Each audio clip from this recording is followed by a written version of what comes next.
আসসালামু আলাইকুম রহমতুল্লাহ। মাশাল্লাহ, আমার গরুর খামার। গরু বের করা হইতেছে। আজকে আবার বরাবরের মতো 4টা গরু হাটে নিয়ে যাবো ইনশাল্লাহ।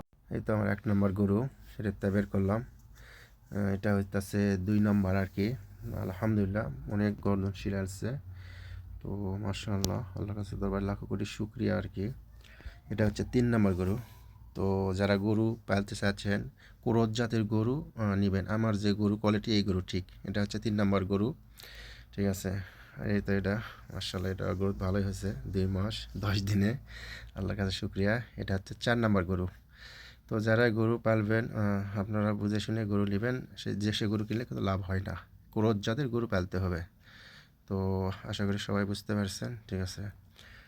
এই তো তো আসলে কি করবো আর কি, কিছু করার নেই। এই আমার গাড়িতে নিজস্ব পরিবহন। কেউ যদি কোনো মালবাহী কোনো কিছু নিয়ে যেতে চান, স্ক্রিনে দেওয়া নাম্বারে যোগাযোগ করতে পারবেন, ঠিক আছে। তো এই যে আমার গরুর লিস্ট আর কি, 4টা গরুর লিস্ট, আমি কত দিয়ে বিক্রি করছিলাম। তো আলহামদুলিল্লাহ, আল্লাহ লাখ কোটি শুকরিয়া, আমার সব গরু বিক্রি হয়েছে। আল্লাহ যেন আমার খামারে বারাকাত দেয়। আসসালামু আলাইকুম রহমতুল্লাহ।